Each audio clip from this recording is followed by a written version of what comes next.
우리가 아까 18쪽은 너무 완벽하기 때문에 안정적이기 때문에 다른 원소와 결합하지 않아 라고 얘기를 하면 거꾸로 얘기하면 18쪽을 뺀 나머지는 안정적이지 않아 라는 뜻이 되거든요.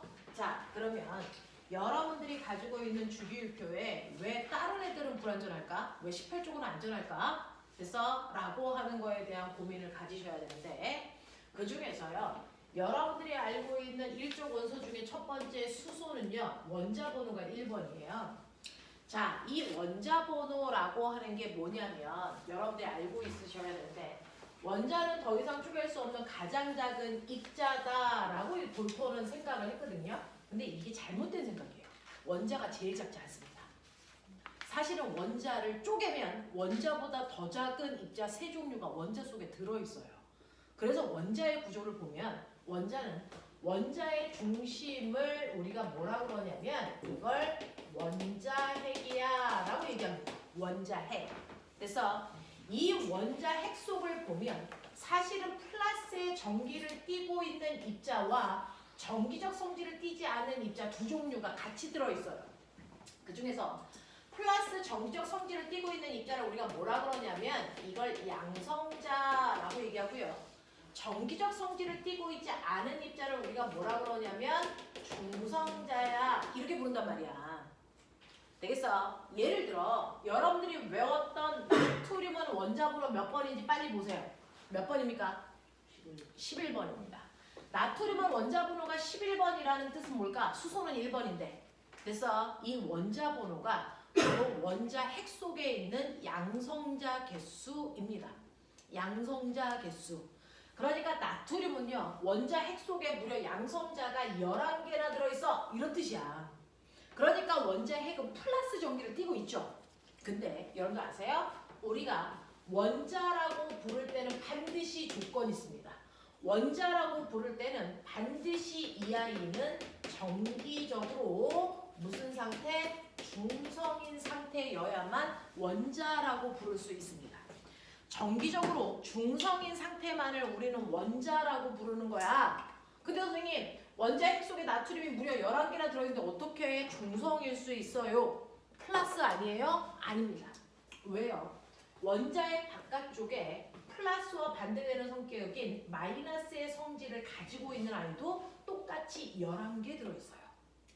되겠어? 그래서 플러스가 11개인데 마이너스도 11개이기 때문에 정기적으로 무슨 상태? 중성인 상태를 띠는 게 원자입니다. 자, 그러면 원자의 바깥쪽에 마이너스의 전기를 띠는 아이를 우리 뭐라 그런다? 이걸 전자라고 부릅니다. 이걸 전자라고 부릅니다. 이렇게 원자라는 거 안에는 양성자와 중성자 그리고 전자라고 하는 세 종류의 입자가 원자 속에 들어있기 때문에 원자는 정기적으로 중성이고요. 원자 속에 있는 원자 번호 순서대로 쓴 거야 라고 할 때 여기에 있는 이 번호 원자가 가지고 있는 원자 번호라고 부르거든요. 얘는 그 원자 속에 있는 양성자 수입니다. 자, 그중 원자마다 양성자 수는 다 다르고요. 양성자의 개수는 변할 수 없어요. 이 양성자의 개수가 곧 그 원자의 화학적 성질을 결정하는 DNA예요. 그래서 수소는 불 갖다 대면 펑 하고 터지죠. 양성자가 하나 있어서 그렇습니다. 그래서 산소는 원자 번호가 8이죠. 그래서 다른 물질을 잘 타게 도와줍니다. 알겠어? 라고 하는 원자들의 성격을 결정하는 건 원자 속에 있는 양성자의 개수다. 알겠습니까? 그래서 그 개수를 우리는 원자 번호로 만들어 놓은 거다라는 얘기죠. 자, 그래서 보시면 그러면 원자 속에는 원자 번호만큼 양성자가 있고 그것과 똑같은 개수만큼 전자가 있기 때문에 정기적으로 중성인 거구나. 그렇습니다. 알겠어? 자, 그렇다면 수소라고 하는 애는 원자 번호가 1번이니까 이제 여러분들 머릿속에 원자핵 속에는 양성자가 하나 있겠구나. 맞아요. 그리고 바깥쪽에 전자도 한 개 있구나. 맞아요. 근데 이 전자가 아무렇게나 있는 게 아니고요. 원자는 전자가 있을 수 있는 공간이 양파 껍질처럼 이렇게 여러 개의 껍질들로 되어 있어요. 이 껍질을 우리는 뭐라 그러냐면 전자가 있을 수 있는 껍질이다. 전자 껍질이라고 얘기합니다. 자, 이 껍질이 여러 개 있습니다. 자, 안쪽 껍질부터 구별하기 위해서 첫 번째 껍질 넘버 1, 두 번째 껍질 넘버 2, 넘버 3, 그래서 몇 번째 껍질까지 있는 줄 아세요? 무한겹까지 존재합니다. 무한겹 있습니다. 셀 수 없어요. 그래서 자, 근데 모든 전자는 안쪽에 들어가고 싶어 해요. 그래서 안쪽부터 채우고 싶어 한다고요. 자, 그래서 전자들은 가장 1번 껍질부터 채우려고 하는데 여러분 잘 보시면 1번 껍질은 공간이 제일 좁습니다. 그리고 이 안에 전자가 들어가야 되는데 전자와 전자 사이에는 서로를 밀어내는 반발력이 작용하죠. 청력. 되겠습니까? 이 청력이 작용하니까 사실은 이 좁은 공간 안에 전자가 많이 들어갈 수 없어서 첫 번째 껍질에는 전자가 2개 들어가면 꽉 찹니다. 그걸 뺀 나머지 껍질에는 전자가 8개까지 들어갈 수 있어요. 이런 얘기예요. 그럼 그 중에서 수소는 어디에 전자가 하나 들어갈까요? 첫 번째 껍질에 전자가 하나 들어있는 게 수소입니다. 되겠어? 자, 그래서 수소는요, 여러분들이 알고 있는 첫 번째 껍질에 전자가 1개 들어있는 게 바로 수소의 정체입니다. 그래서 수소 밑에요. 누구 있냐면 원자번호 3번이 리튬 들어있습니다. 그러니 얘는 양성자가 3개 있는 원자핵을 가지고 있겠죠. 자, 근데 생각해봐. 그러면 전자도 3개 있을 텐데 첫 번째 껍질에 전자 몇 개 들어가니? 2개 밖에 못 들어가잖아요. 그러면 세 번째 전자를 어디 들어가야 되냐면 두 번째 껍질에 하나 들어가 있죠. 이해합니까? 되겠습니까? 그래서 리튬이라는 아이는 두 번째 껍질에 전자가 1개 있는 아이입니다. 납득하나? 오케이. 그 밑에 원자번호 11번도 생각해 볼게요. 얘는 양성자가 무려 11개 있습니다. 그래서 첫 번째 껍질에 전자 2개, 두 번째 껍질에 몇 개까지 들어가지? 8개요. 그래봤자 10개밖에 안 채웠습니다. 그러니 세 번째 껍질에 전자가 1개 들어가겠죠. 그래서 나트륨은 세 번째 껍질까지 전자가 들어가 있고 세 번째 껍질, 가장 바깥쪽 껍질에 있는 전자가 1개입니다. 뭔가 느껴지시나요? 원자번호 19번 칼륨이 그 밑에 있습니다. 양성자가 19개 있으니까 첫 번째 껍질에 2개, 두 번째 껍질에 8개, 세 번째 껍질에 8개 들어가 봤자 18개예요. 그래서 마지막 19번째 전자는 네 번째 껍질에 1개가 들어가겠죠. 그래서 얘는 네 번째 껍질에 전자가 1개 들어가 있습니다. 자, 여러분들 얘네들 공통점 보여요? 뭡니까? 1개씩 가장 바깥쪽 껍질, 전자가 들어있는 가장 바깥쪽 kop질에 전자가 몇 개 들어가 있다? 1개 들어가 있다. 그래서 얘네들의 가족 번호를 일족 원소라고 부른다. 됐죠? 자, 그러면서 수소는 전자가 들어있는 게 몇 번째 껍질? 몇 번째 껍질? 첫 번째 껍질. 그래서 첫 번째 가로줄에 썼어요. 일주기 원소. 리튬은 몇 번째 껍질까지 전자를 채웠습니까? 두 번째 껍질이요. 그래서 두 번째 가로줄에 썼습니다. 2주기 원소입니다. 그래서 나트륨은 세 번째 전자 껍질까지 전자가 채워져 있기 때문에 세 번째 줄에 썼습니다. 3주기 원소입니다. 자, 얘는 네 번째 껍질까지 전자가 채워져 있기 때문에 4주기 원소에 속합니다. 그래서 라고 하는 가로줄은 전자가 채워져 있는 껍질 수를 얘기한다. 세로줄은 가장 바깥쪽 껍질에 있는 전자 수를 얘기한다. 알겠습니까? 자, 그러면 그 옆에 있는 2족 원소 보시면요. 리튬 옆에 원자 번호 4번인 베릴륨이 있습니다. 그럼 생각해 보시면 양성자가 4개 있으니까 첫 번째 껍질에 2개, 두 번째 껍질에 2개. 그래서 보시는 것처럼 두 번째 껍질까지 전자 채워져 있으니까 2주기에 쓴 거 맞습니다. 그리고 가장 바깥쪽 껍질 껍질에 전자 2개 있으니까 이족 원소에 속합니다. 알겠어요? 자, 그 밑에 있는 원자번호 12번 마그네슘은 양성자가 12개라서 첫 번째 껍질에 2개, 두 번째 껍질에 8개, 세 번째 껍질에 2개입니다. 그래서 3번 껍질까지 전자를 채웠고 가장 바깥쪽 껍질에 전자 2개 있습니다. 되겠어요? 자, 그러면 이제 20번 칼슘은 여러분들이 그리십시오. 해봐.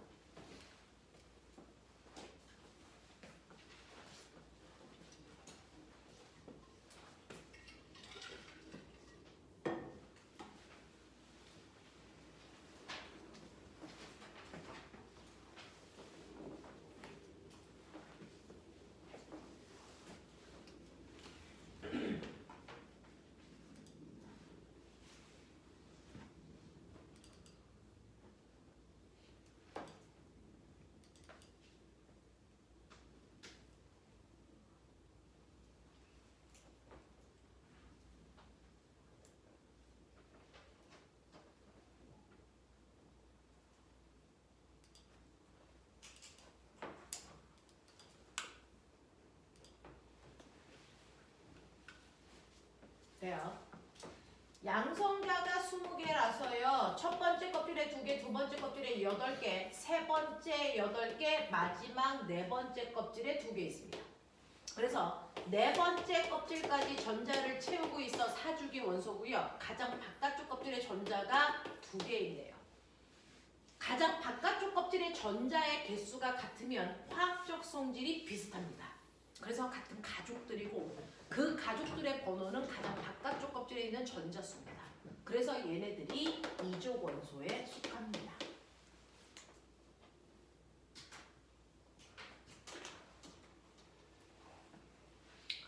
자, 17쪽 원소로 건너뛰어 볼까요? 17쪽 원소는요. 그래서 두 번째 줄에 17쪽 원소 누구 있습니까? 원자 번호 9번인 플로오린, 원자 번호 17번인 염소 그려보십시오.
보시는 것처럼 플로린은 원자 번호 9번이라서요. 첫 번째 껍질에 2개, 두 번째 껍질에 7개.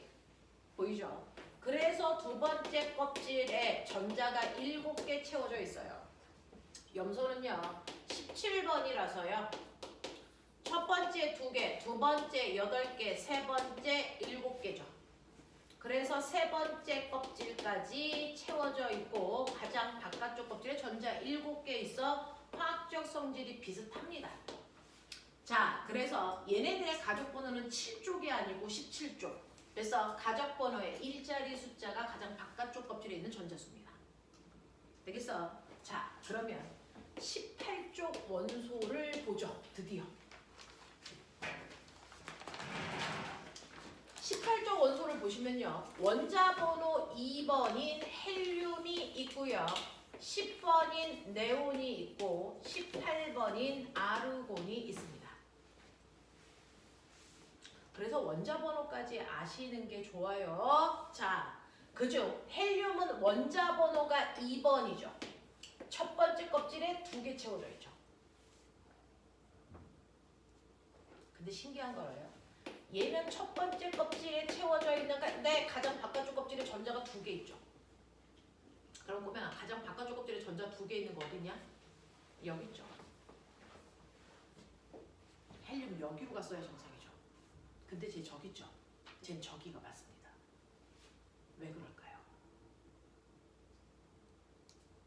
없이 생각하는 겁니다.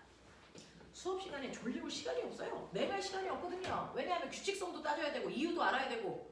되겠어? 그걸 스스로 생각할 수 있어야 되고요. 자, 보시면 원자 번호 10번인 네오는 양성자가 10개 있으니까 첫 번째 껍질에 2개, 두 번째 껍질에 8개.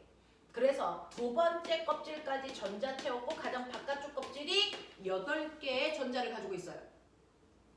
아르곤은 원자 번호 18번이라서 첫 번째 2개, 두 번째 8개, 세 번째 8개. 세 번째 껍질까지 전자가 8개 채워져 있어요. 그래서 얘네들은 8개 채워져 있으니까 18쪽인 거 맞는데 얘네들끼리 성질이 비슷합니다. 도대체 헬륨은 왜 여기 와 있을까요?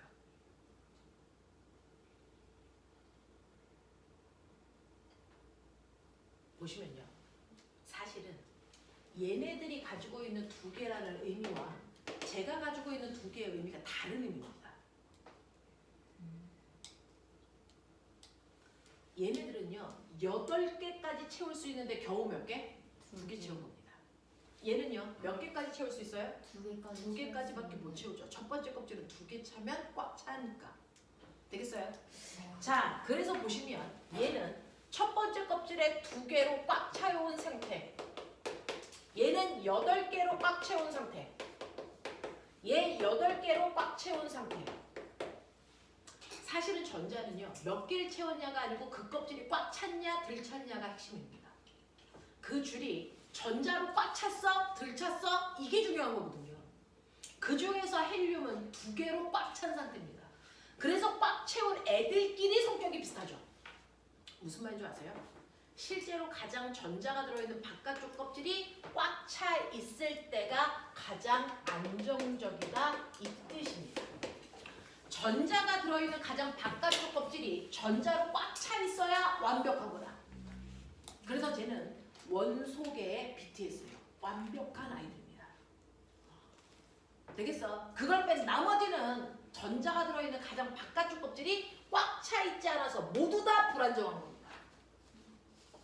그래서 안정적이다와 불안전하다의 기준은 전자가 채워져 있는 가장 바깥쪽 껍질이 꽉 찼냐 들 찼냐입니다.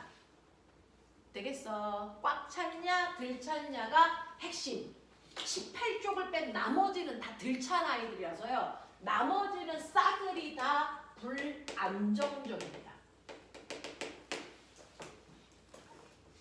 그래서 18쪽만 안정적이니까 그냥 저 상태로 존재하는 거야. 얘네들은. 됐어? 무슨 일이 있어도 헬륨은 원자 상태로 다 존재합니다. 그래서 풍선 속에 있는 헬륨 가스도 헬륨 원자 상태로 다 들어있는 헬륨 기체야. 근데 얘네들은 불안전하죠. 불안전한 애들은 물질이 아닙니다. 존재할 수 없습니다. 불안전한 아이는 물질이 아닙니다. 존재할 수 없습니다. 18쪽은 저 자체로 물질입니다. 존재합니다. 그걸 뺀 나머지 모든 원소는 안정적이지 않습니다. 존재할 수 없습니다. 그럼 쟤네들은 어떻게 있어야 돼요? 안정적으로 바뀌어야 됩니다. 마치 18쪽에 있는 얘네들과 같은 전자 배치 다 가져야 된다는 얘기죠. 그래서 어떻습니까? 불안정한 아이들은요 존재하기 위해서 또 다른 불안정적인 아이들과 안정적이 될 때까지 뭐합니까? 결합합니다. 결합합니다. 결합해서 안정적으로 될 때까지 결합합니다.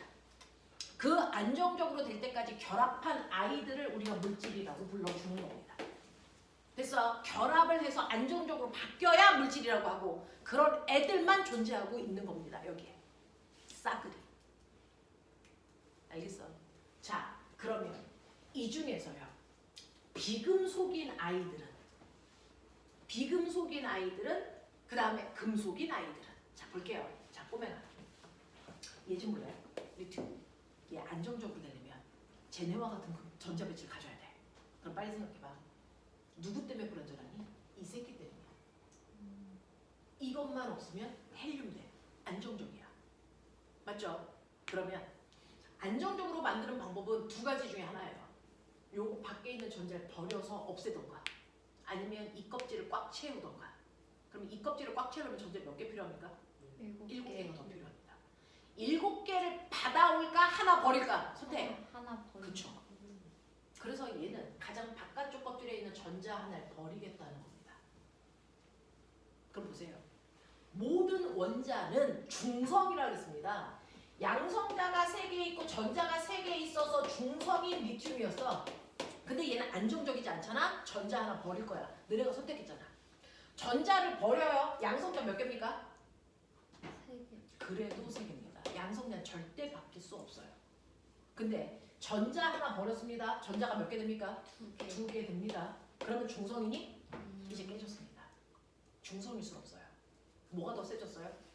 양성. 플러스가 1만큼 세진 전기를 띤 입자로 바뀝니다. 우리는 중성일 때만을 원자라고 부르고요. 중성이 깨지면 원자가 아니고 뭐라고 부르는 줄 아세요? 이온이라고 불러요. 이온. 이온이라고 불러요. 그 중에서 플러스의 성질을 띠고 있는 이온이라서 양이온이라고 부릅니다.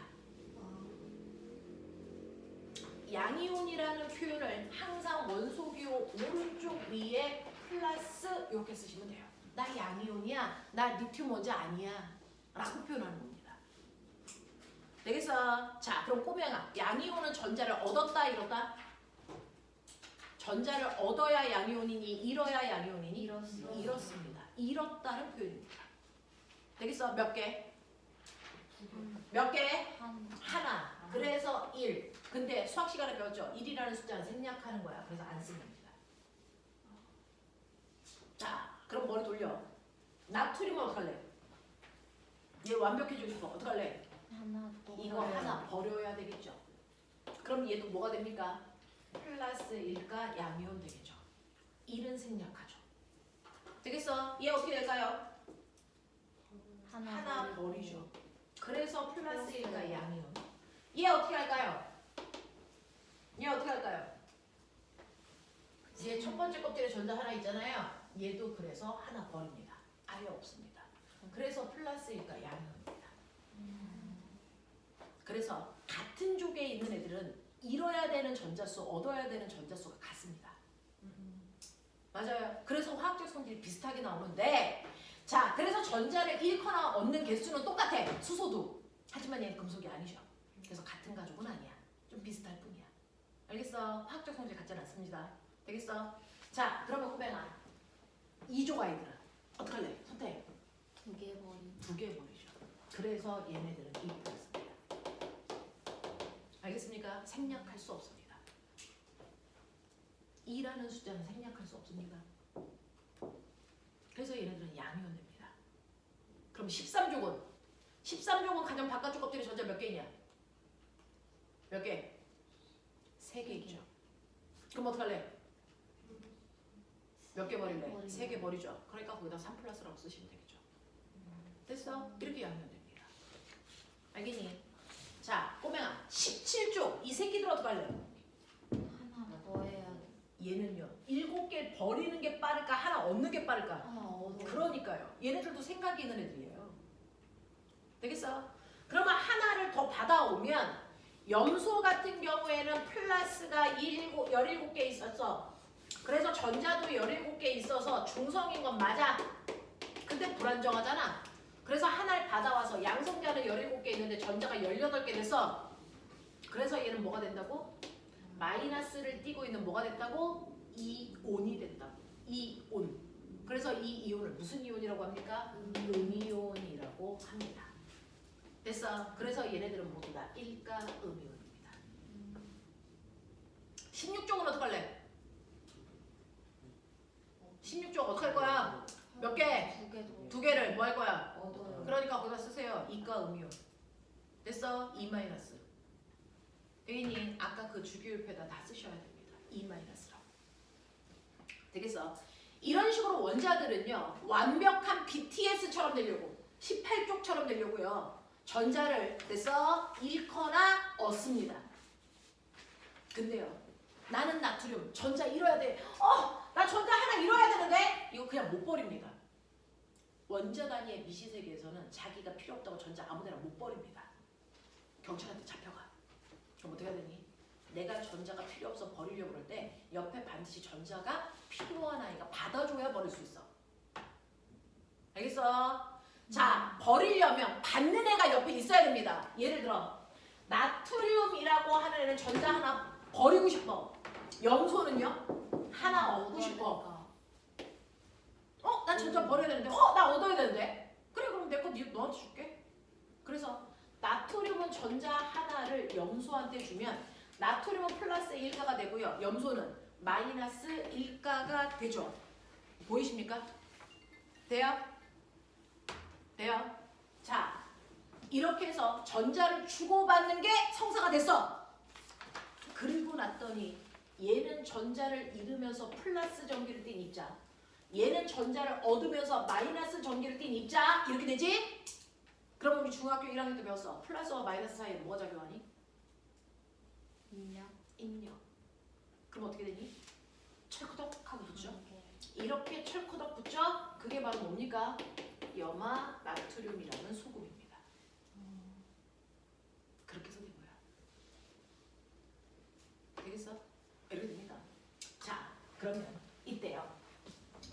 여러분들이 구분하셔야 되는 게 있어요. 나트륨하고 나트륨 양이온은 다르잖아.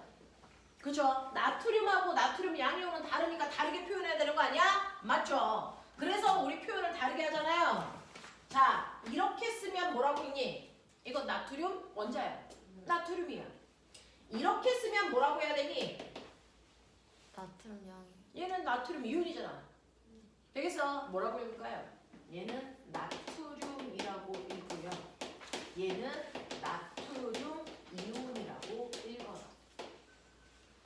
다릅니다. 되겠어? 자, 얘는 뭐라고 읽어요? 읽어라. 칼륨. 얘는 뭐라고 읽습니까? 칼륨 이온처럼 양이온은요, 그냥 원자 이름 뒤에 이온만 붙이면 돼요. 됐어? 네, 나트륨 이온, 리튬 이온, 칼륨 이온, 칼슘 이온, 마그네슘 이온 이렇게 붙이면 됩니다. 되겠어? 이렇게 하면 됩니다. 자, 근데 음이온들은 약간 예뻐 보이고 싶어. 약간 꾸미고 싶어. 그래서 음이온들은 대부분 그냥 이온이 아니고 모모화 이온 이렇게 이름 불러. 되겠어? 자, 꼬맹아, 얘 이름 뭐니? 플루오린이죠. 얘는 뭐라고 읽을까요? 읽어. 플루오린화 이온. 네, 플루오린화 이온. 알겠습니까? 이렇게 읽으셔야 돼요. 얘 뭐라고 읽냐? 황. 그러면 얘 뭐라고 읽겠니? 황화 이온. 그렇죠. 그렇다니까요. 그래서 얘는 황화 이온이라고 읽는 게 맞습니다. 자, 근데 음이온 중에서 골 때리는 아이가 있어. 이름이 약간 촌스러워해. 개명하고 싶잖아. 이번이 기회야 라고 하는 아이가 있습니다. 얘 누구니? 산소. 얘 뭐니? 염소. 네. 공통점 보여요? 공통점 보여요? 뒤가 소로 끝나죠? 연락 이름이 촌스러워요. 그래서 이거 띄고 붙입니다. 불러. 산화 이온. 그렇죠. 그래서 뭐라고 붙이니? 염화 이온. 그렇죠. 중학교 2학년 시험 문제에 얘 이름 산소화 이온 이렇게 써져 있을 거야. 틀린 거죠. 산화 이온입니다. 알겠습니까? 이렇게요. 되겠냐? 이런 식으로 음이온들은 이름을 약간 꾸미려고 해서 대부분 화자 붙이는데 그 중에서 산소와 염소는 소자 띄고 화자 붙인다. 알겠습니까? 자, 그러면 꼬맹아 읽어봐. 자, 우리는 항상 쓸 때요. 양이온을 먼저 쓰고요. 음이온을 뒤에 쓰고요. 읽을 때는 거꾸로 음이온부터 읽어요. 되겠어? 읽어. 염화 나트륨. 되겠습니까? 네, 읽으세요. 산화 나트륨. 되겠냐? 읽으세요. 읽어. 뭐야? 산화. 산화. FE가 뭘까요? 철. 아. 이게 철입니다. 산화, 철, 녹슨철. 아하. 알겠어? 네, 읽어. 산화, 마그네슘. 이렇게요. 되겠어? 이런 식으로 읽는다. 되겠어? 그래서 화학식의 이름은 이렇게 읽으면 돼. 되겠어? 이렇게 읽으면 돼. 자, 근데 골 때리는 애가 있어. CO2. 그래서 같은 원소로 되어 있는데 개수가 달라서 다른 물질이야. 이럴 땐 개수까지 읽어야 되겠지. 아, 되겠어? 자, 이거 읽어봐. 산화. 읽어. 산화탄소. 1. 일산화탄소. 산화. 탄소 이 새끼들아. 염탄가스. 마시면 뒤져. 이거잖아. 이거. 이산화탄소. 이산화탄소. 됐냐? 네. 읽어. 읽어. 1. 산화. 질소. 읽어. 이산화질소. 그래서 자동차 똥꼬에서 나오고 있는 배기 오염물질이야. 알겠어? 자, 읽어. 일산화. 황. 읽어. 이산화 황. 됐냐? 이런 것들이야. 되겠지? 네. 자, 그러면서 우리가 일반적인 아이들이 있어요. 그런 애들은요. 우리 사실은 얘를 뭐라고 읽는 게 정상이야? 읽어. 읽어. 이씨. 뭐라고 읽어? 염화. 염화. 나트륨. 나트륨을 너네는 소금이라고 읽잖아. 그죠? 네. 원래 염화 나트륨인데 너네는 소금이라고 읽잖아. 자, 이런 식으로요. 우리가 몇몇 가지 아이들은 너무 많이 쓰니까 그냥 일반적인 용어로 읽습니다. 자, 얘 읽어. 누굴까요? 물. 이게 물입니다. 산화수소 이렇게 안 읽어. 그냥 물이라고 읽어. 알겠어? 네. 근데 얘가 있죠. 얘는 물보다 과하게 산소가 많아요. 맞죠? 물보다 과하게 산소가 많아요. 그래서 뭐라고 읽는다고? 과산화수소. 되겠어? 과산화수소. 원래 얘가 산화수소잖아. 근데 너네가 그냥 물이라고 읽었잖아. 됐어? 얘는 물에 비해서 산소가 과하게 많네? 과산화수소. 얘가 뭘까요? 소독약. 소독약. 선생님 이거랑 얘랑 되게 비슷한데 이거 먹으면 안 돼요? 처먹으면 뒤져. 뱃속 소독하니까. 알겠어? 다 죽겠다는 얘기야. 무슨 말인지 알죠? 이런 얘기예요. 되겠어? 이런 식으로요. 이런 식으로요. 자, 이렇게 물질들은요. 불안정한 원소는 존재할 수 없습니다. 그래서 그 불안정한 애들끼리 결합을 해서 물질을 만듭니다. 되겠어? 네. 자, 그랬을 때 여러분들 주기율표 뒤쪽을 보세요. 아하. 자, 주기율표 뒤쪽에 보면 뭐라고 써져 있네요. 되겠어? 자, 그 중에서 쓸 수 있는 건 뭐 있냐? 써봐라. 이 정도는 중학교 2학년 때 읽고 쓸 수가 있어야 돼요. 라고 하는 얘네들이 분자입니다. 그래서 원자가 모여서 된 분자라는 아이입니다. 자, 그 중에 첫 번째 물은 쓰셨나요? 뭐라고 쓸까요? H2O. 그 다음에 쓸 수 있는 거 하나 더 있는데요. 이산화탄소. 어떻게 씁니까? CO2. 쓸 수 있는 거 하나 더 있는데요. 과산화수소. 어떻게 씁니까? H2O2죠. 되겠어? 자, 그 다음에 그 밑에 무슨 기체 있어요? 질소요. 꼬매나 질소가 18족이니? 아니잖아요. 됐어. 질소는 15족입니다. 그럼 불안전하죠? 그러면 혼자 존재할 수 없죠. 그래서 불안전한 질소가 또 다른 질소와 결합한 게 질소 기체입니다. N2. 그런 의미로 산소 기체도 O2, 수소 기체도 H2 이렇게 존재합니다. 얘네들 실제로. 됐어. N2, O2, H2 이렇게 존재한단 말이야. 되겠어? 자, 그 다음에 여러분들 암모니아. 화장실 가면 더럽게 냄새나요. 그죠? 암모니아. 됐어? 어떻게 씁니까? NaH3. 이게 암모니아의 정체야. 자, 도시가스 메테인 CH4. 요즘에 얘 되게 중요하죠? 온실효과의 주범. 그래서 이것까지 외우셔야 됩니다. 되겠습니까? 네. 자, 그 다음에 주기율표의 앞면. 주기율표의 앞면에 보면 밑에 뭐라고 써져 있지? 자, 보면 원자 하나가 이온으로 되어 있는 아이들 이렇게 있는 겁니다. 근데 원자 하나가 아니고 원자가 2개 이상 붙어서 이온처럼 움직이는 아이들이 있다. 되겠어? 자, 그 중에서 질소 원자 하나에 수소 원자 4개가 결합해서 1가 양이온을 띠는 아이가 있다. 이 아이의 이름이 암모늄 이온이다. 암모늄 이온이다.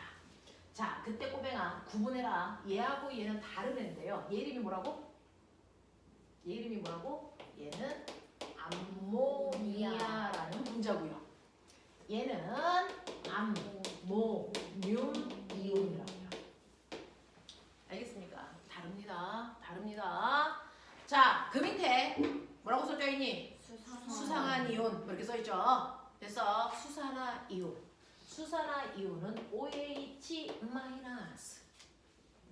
산소와 수소가 하나씩 결합해서 1가 음이온 됐어요. OH 마이너스. 그 다음 뭐 있냐? 불러줘. 질산이온. 네. 자, 질산이온. 그 다음 불러. 탄산이온. 또 황산이온. 네. 항산이온. 아세트산이온. 여기까지 보면요. 꼬맹아 얘네들이 무슨 산 이렇게 되어 있죠. 그래서 이거 무슨 말이냐면 질소와 산소가 결합했어요. 됐어요? 탄소와 산소가 결합했어요. 황과 산소가 결합했어요. 보여? 자, 그래서 질산이온은 NO3-. 얘는 CO3E-. 얘는 SO4E-입니다.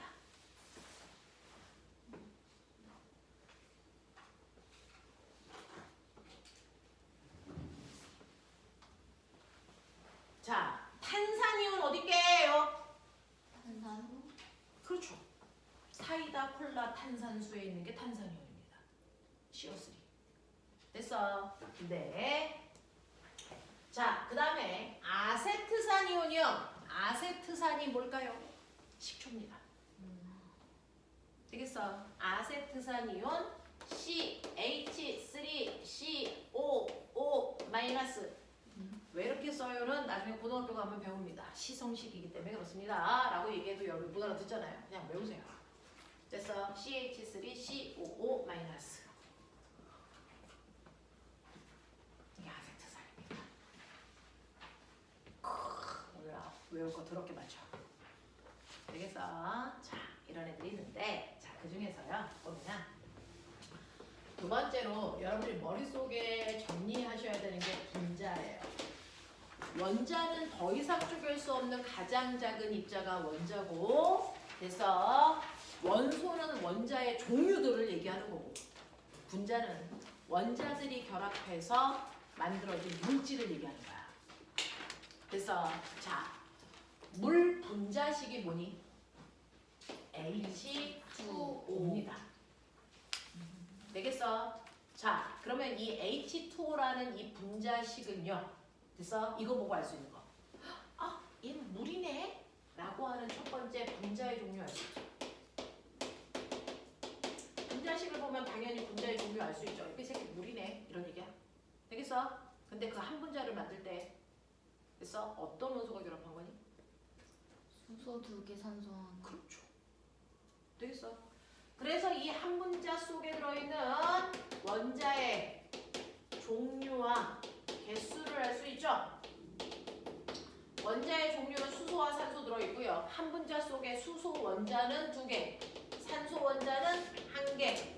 그래서 총 한 분자 속에는 돼서 3개의 원자로 구성되어 있구나. 이런 얘기죠. 근데 보면 이 앞에 있어줄게. 이거 무슨 뜻일까요? 이거 무슨 뜻일까요? 각자 2배씩. 물이라는 분자가 2개 있어. 되겠어? 물덩어리가 2개 있어. 이 뜻입니다. 그래서 앞에 있는 큰 숫자를 우리가 뭐라고 부르냐면 이걸 개수라고 불러요. 수학 시간에 맨날 얘기하는 그겁니다. 개수라고 부릅니다. 이 개수는요, 분자수를 얘기합니다. 아, 그럼 분자가 한 분자가 아니고 2분자네? 그러면 저 2분자 안에 들어있는 총 수소수는 네 개. 수소 원자 몇 개 있어? 네 개. 앞에 있는 큰 숫자와 그 원소기호 뒤에 있는 작은 숫자를 곱하셔야 돼요. 2 곱하기 2. 이게 바로 수소 원자수입니다. 두 분자 속에 들어있는. 그래서 4개 들어있구나. 이 뜻이야. 산소 원자수. 2개. 자, 앞에 있는 커다란 숫자에 산소 원자 뒤에 있는 작은 숫자를 곱하시면 됩니다. 2 곱하기 1.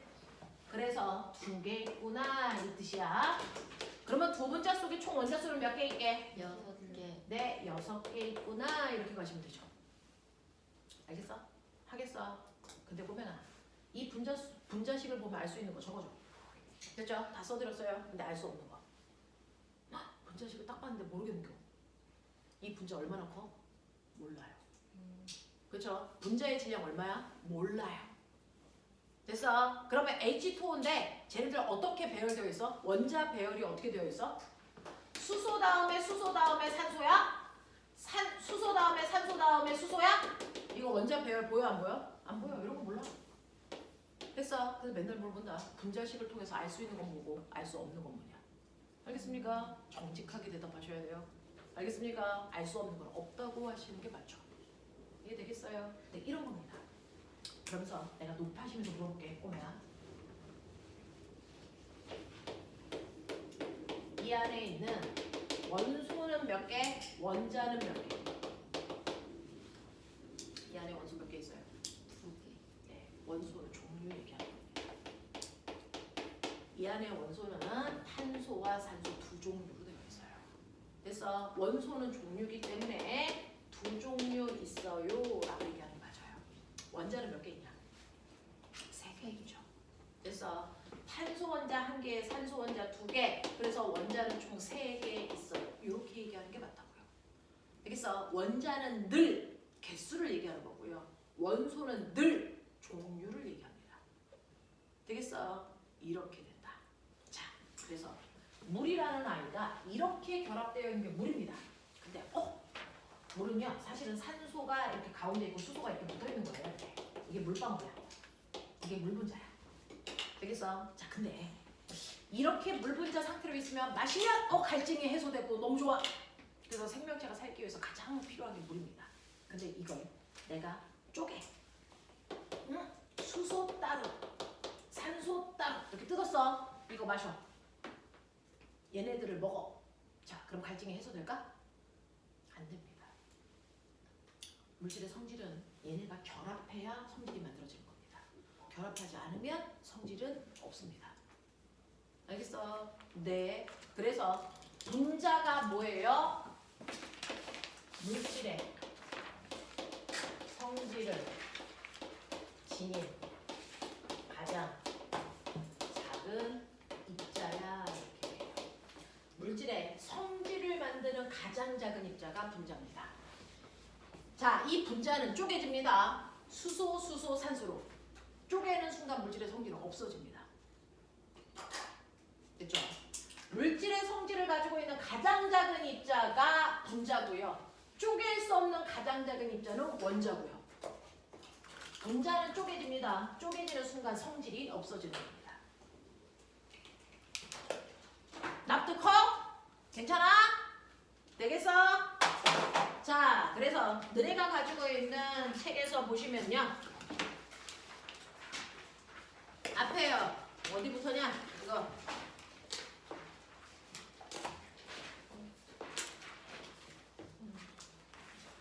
자, 여러분들이 가지고 있는 131페이지 1번부터요. 135페이지 11번까지요.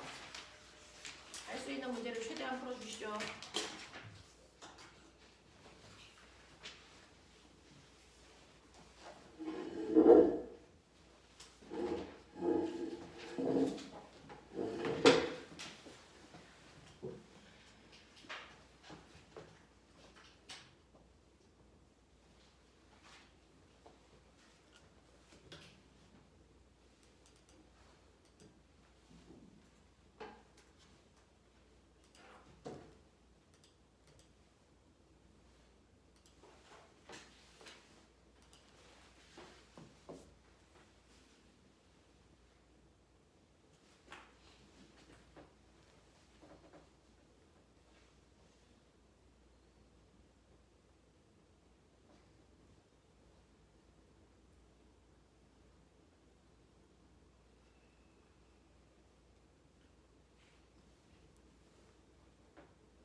그러면 나연이 답안지 좀 빌려줘. 나연이 오늘 안 가.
자, 시간 모자란 사람.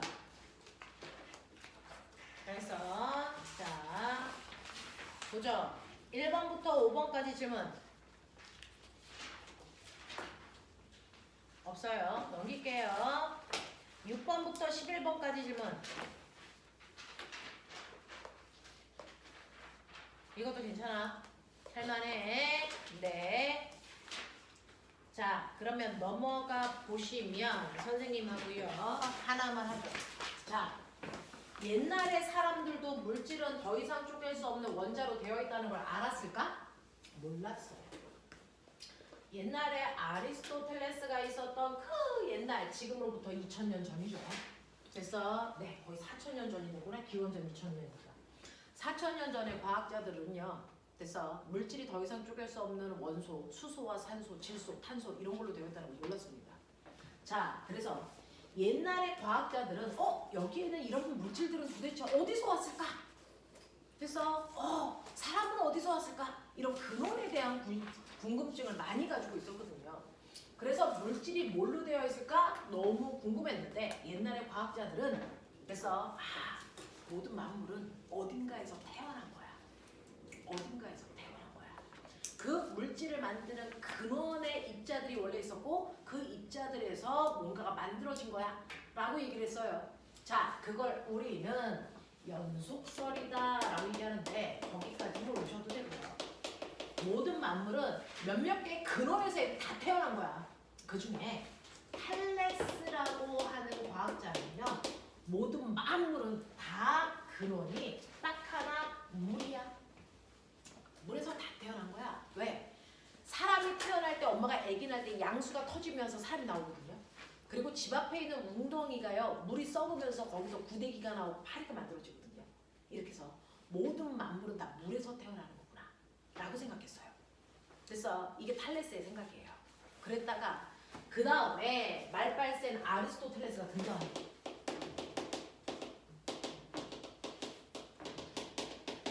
아리스토텔레스가 생각하기에는 예쁜 장미꽃과 그래서 지저분한 바퀴벌레와 얘네들이 같은 근원에서 태어났다는 게 약간 말이 안 돼. 그래서 만물은 몇몇 개의 근원에서 태어나는 거 맞는데 근원이 물 한 개가 아니고 4개야, 4개 라고 얘기한 거야. 됐어? 그래서 만물을 만드는 근원은 4개라고 하는 사원소설을 주장하게 된 건데 그 4개의 근원이 뭘까?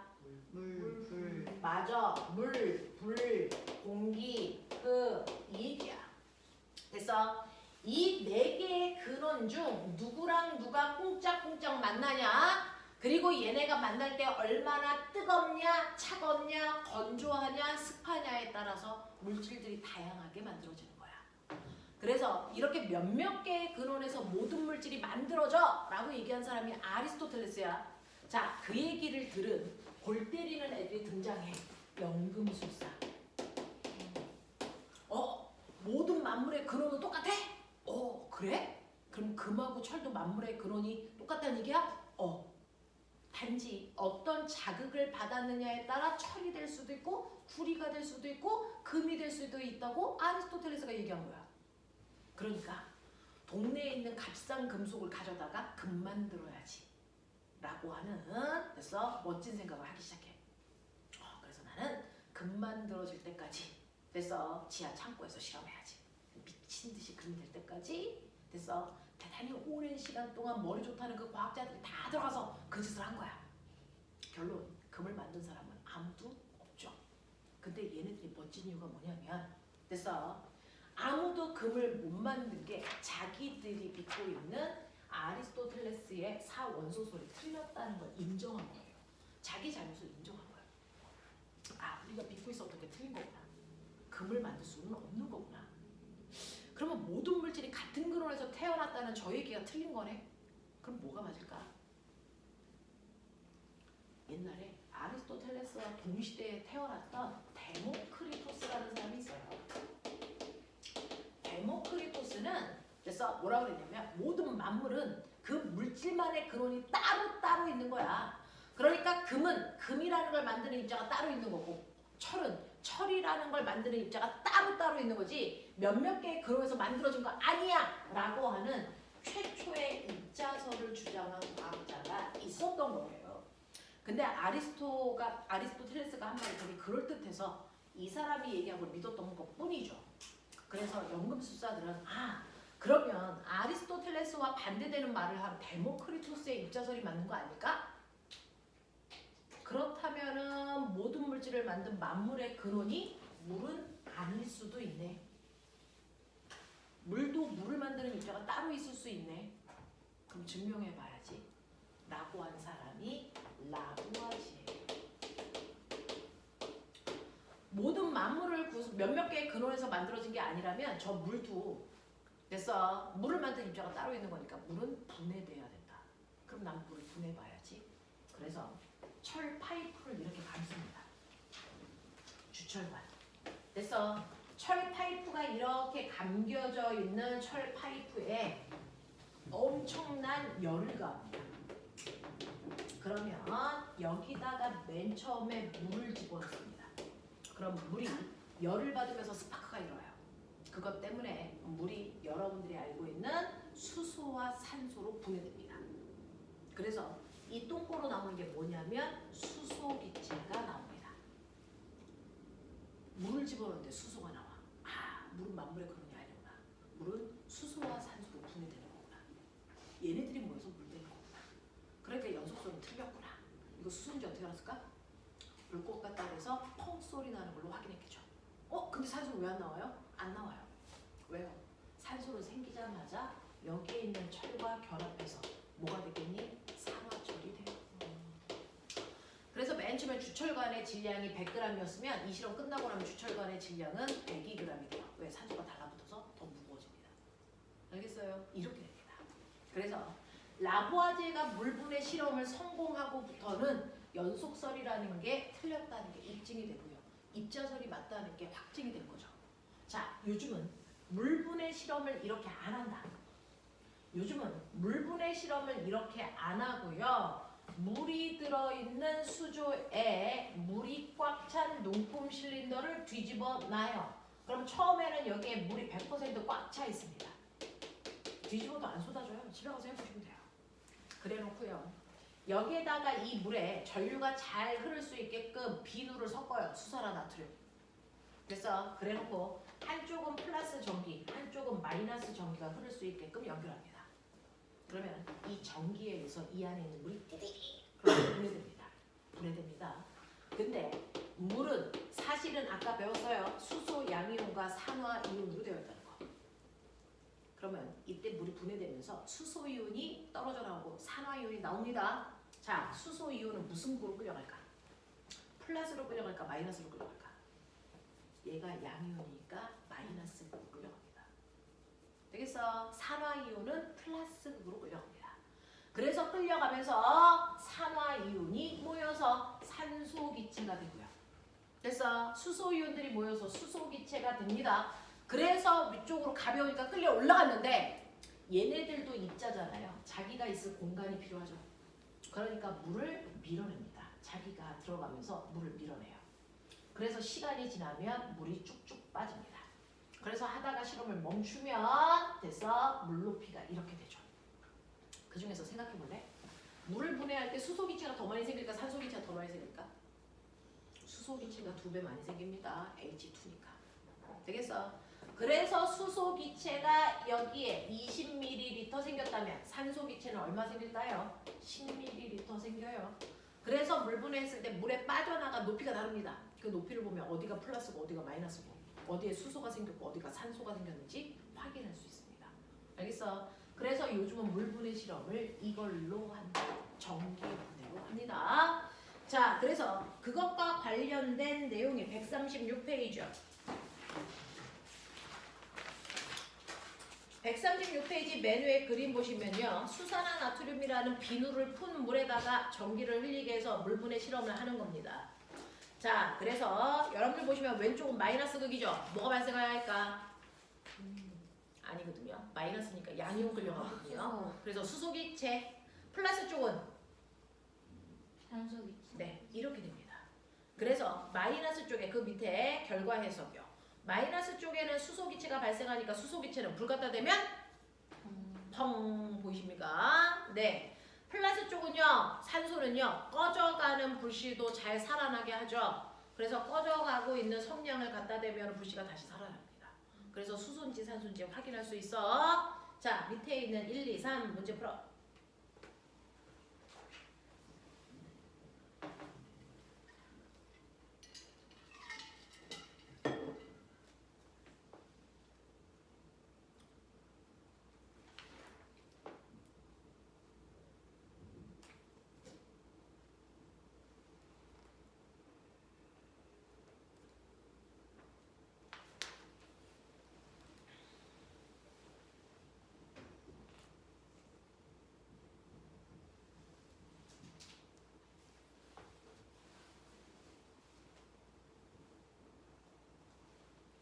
했어.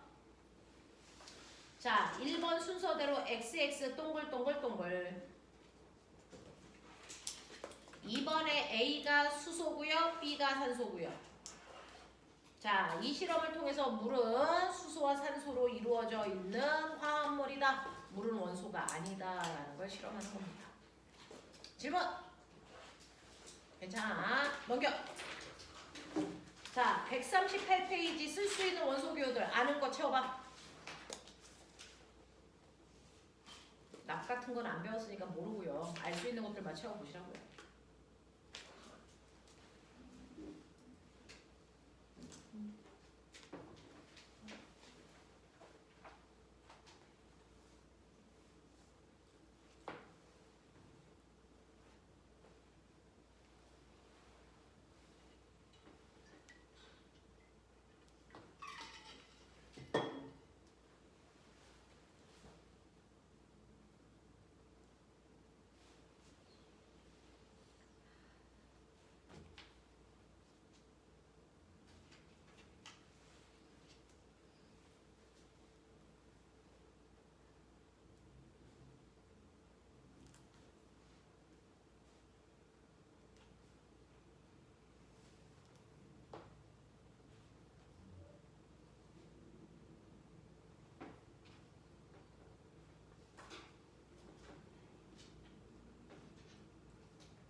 그 중에서 못 쓰겠는 게 우리가 처음 본 거 있죠.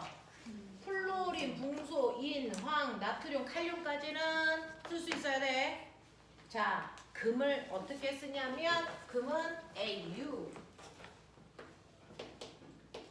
금이 AU거든요. 은은 어떻게 쓸까요? AC. AG. 이렇게 써요. 자, 그 다음에 철. 아까 써드렸는데 FE가 철이에요. 자, 납은 어떻게 쓰냐면 여러분들 베릴륨을 쓸 수 있을 것이고 납은 PB. 이게 납이야. 그 다음에 규소, 마그네슘, 칼슘. 그래서 다 쓸 수 있겠죠. 자, 그 밑에 유제 2에서 못 쓰겠는 거 뭐냐? 처음 보는 거. 아이오딘과 구리요. 구리는 CU, 아이오딘은 I. 자, 유제 3번에서 못 쓰겠는 거.